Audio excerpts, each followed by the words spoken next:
Hello everybody and welcome to the Tuesday edition of Video Clips, and as usual I have a couple of announcements. The first thing is we are like a week away, 2 weeks maybe, I lose track of time, from the Diet and Lifestyle course with the celebrity instructors, and very soon the thyroid mini class and the polycystic ovary syndrome, of all the new stuff we're going to offer, that one's taking place really soon. So if you're thinking of taking some classes from us, this is the time to talk to us, and we still have some great packages for summer. It's almost like officially summer like June, so this is the time to send an email to pampopper@msn.com and get yourself signed up to take some things.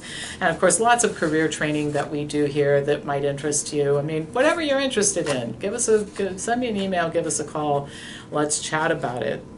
Another thing I want to mention is office hours with Eileen.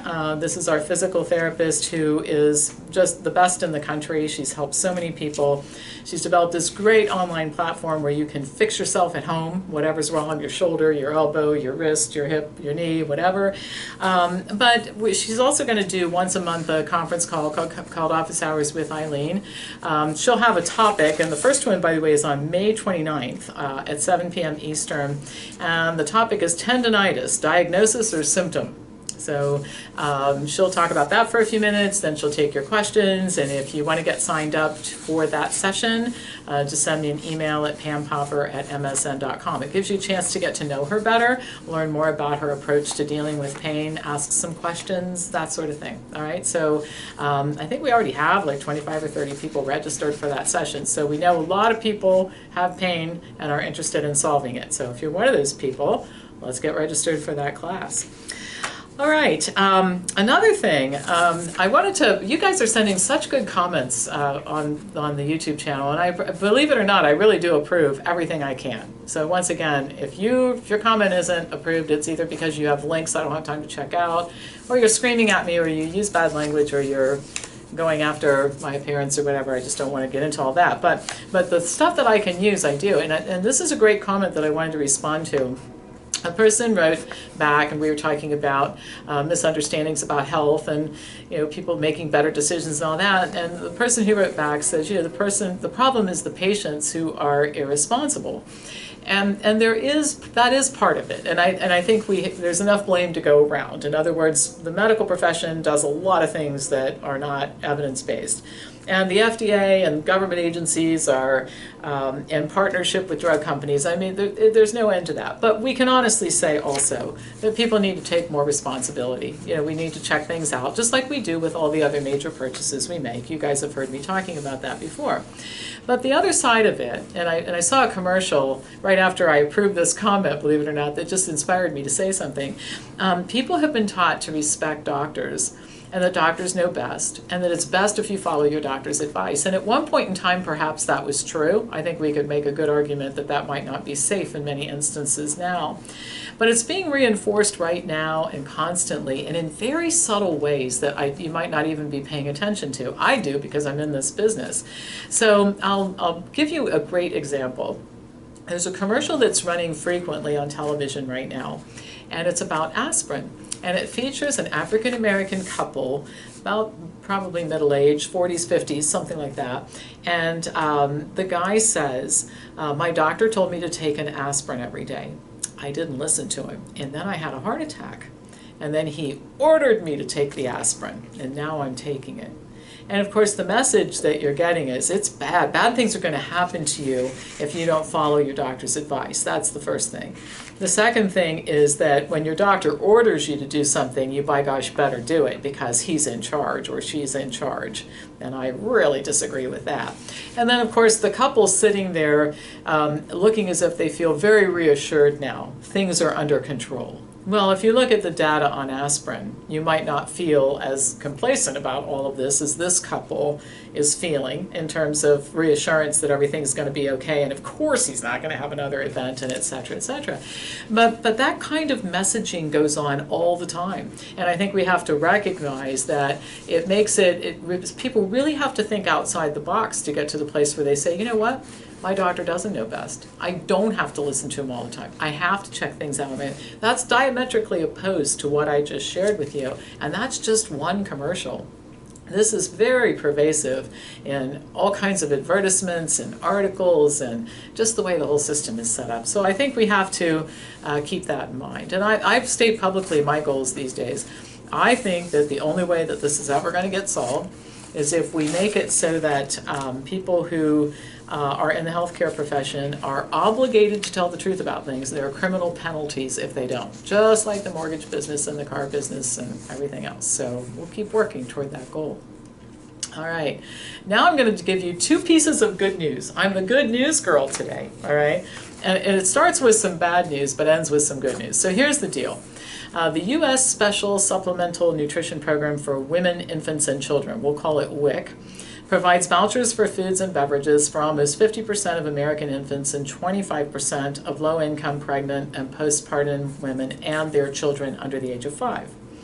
While providing much-needed financial assistance to struggling families, the program has historically promoted the consumption of copious amounts of unhealthy food and has included some restrictions that are just kind of hard to fathom. So, for example, in 2009, a regulation was added to exclude the purchase of white potatoes with WIC vouchers. Now, fortunately, this ridiculous restriction was reversed, and in 2015 it became okay to buy white potatoes with your WIC vouchers. Other interesting prohibitions include spending WIC funds on alcohol, gambling, psychic services, adult entertainment, guns, cigarettes, massages, fake nails, cruises, and lottery tickets. I guess there's a big epidemic of people who are hungry spending money on cruises. You know how that works all the time. I was not surprised to find out, by the way, that California prohibits any government employee from dictating what a WIC recipient can purchase. So women who are hungry and want to use their WIC money to go on a cruise, they need to move to California where that is actually permitted. I mean, how ludicrous is this? Well, each state regulates the program a little differently, hence the California exemption for everything, and includes a list of approved and prohibited foods and suggested menu plans. So I checked out Ohio. I've done this before, by the way. I've kept track of this, and we've worked on a volunteer basis with WIC recipients and people who are using SNAP money to help them learn how to invest their food dollars more wisely so that they aren't hungry because they just don't know how to make the right choices. So another story for a different day. So I went back to the Ohio WIC program, and the authorized food list currently includes plain white pasteurized vitamin D fortified milk only, low-fat 1% or 0.5% or skim unless whole milk or 2% milk are specified, white chicken, eggs, and cheese. All right. Soy milk can be purchased only when specified. That's the language they use, which means that women need permission from a medical profession to purchase it. So I find it incredibly insulting. You know, it's not bad enough that your economic situation is you need money from the state in order to buy food for your kids. And now we're going to tell you you need permission from somebody to buy soy milk? Come on. I mean, this is just ridiculous. And out in California, you can use the WIC money for cigarettes, fake nails, and lottery tickets, but you got to get permission for the soy milk, right? It's just insane. Some sample meal plans on the WIC website are as follows. For breakfast, solid protein, fruit and milk. Snack, fruit or vegetable, grain and water. Lunch, protein, vegetable, grain and milk. Snack, fruit or vegetable, grain and water. Dinner, solid protein, that means animal food. Salad or soup, grain and milk.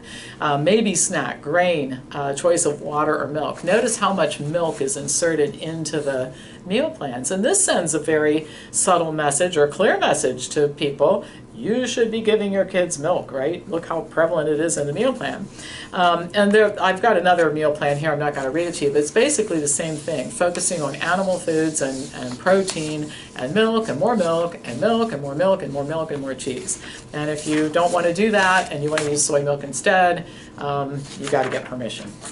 All right, well, in spite of the obvious ineptitude, you know, women in California can use WIC money to take a cruise while women in Ohio need permission to get soy milk. There have been some improvements in the WIC program, and this is where we get to the good news part.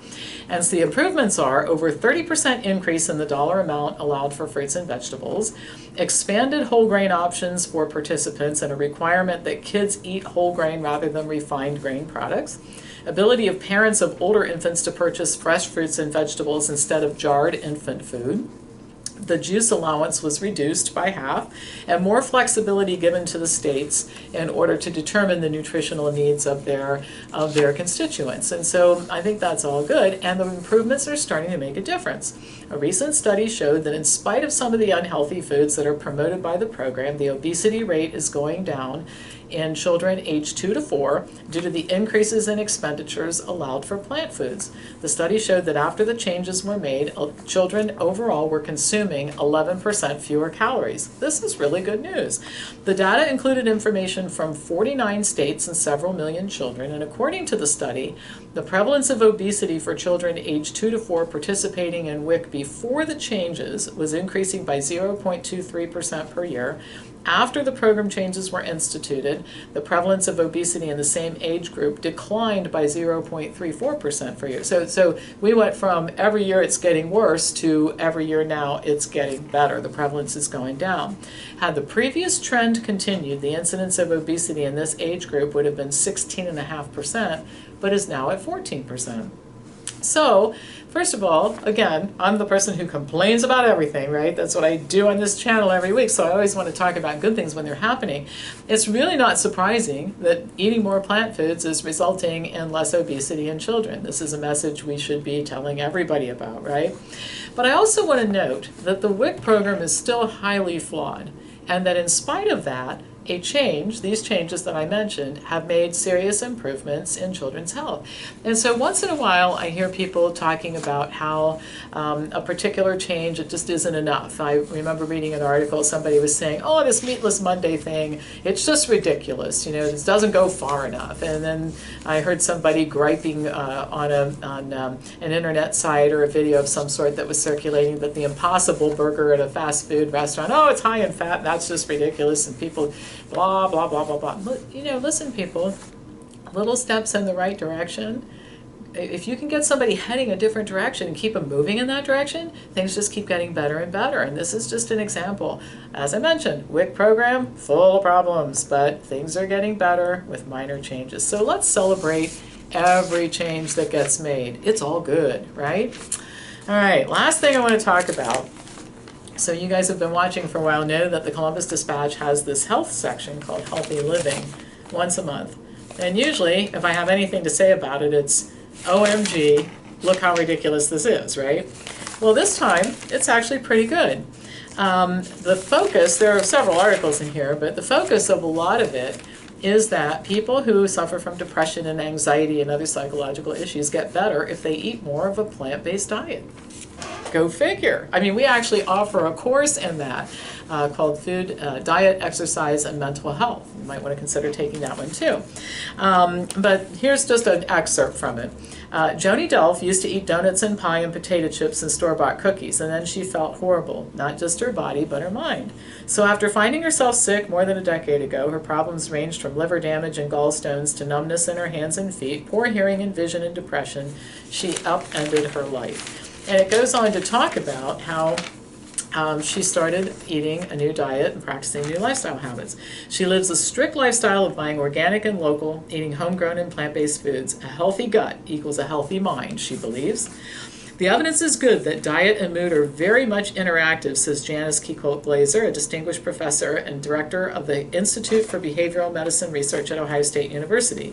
Bad diets promote bad moods. It all starts in the gut. And this article goes on to talk a lot about how the diet you eat influences your gut microbiome, which has a profound effect on your mental state. And then there's a registered dietitian also associated with Ohio State University who chimes in and echoes all of this and basically says that a lot of times people adopt a plant-based diet because they want to resolve issues like diabetes or being overweight or whatever, and then the happy surprise that they find is that their depression alleviates or they feel better, and they report that to her, and so she's actually encouraging that as well. So for all the terrible things that this newspaper has put out, this whole section was great.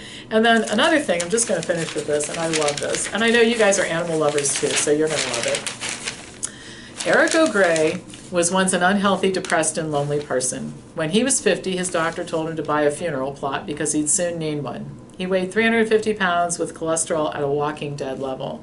That was in 2010. Fast forward to 2019, and O'Gray, now 60, is alive and well because of his shelter dog named Petey. O'Gray, who had become a shut-in, found a nutrition expert who put him on a ration diet and also prescribed a shelter dog, which O'Gray thought was crazy. The intention was to get him outside and moving. "I think I have the perfect dog for you," O'Gray recalled the woman in charge of adoptions saying at the Silicon Valley shelter. Petey was an older dog with skin problems who had trouble walking because of his weight.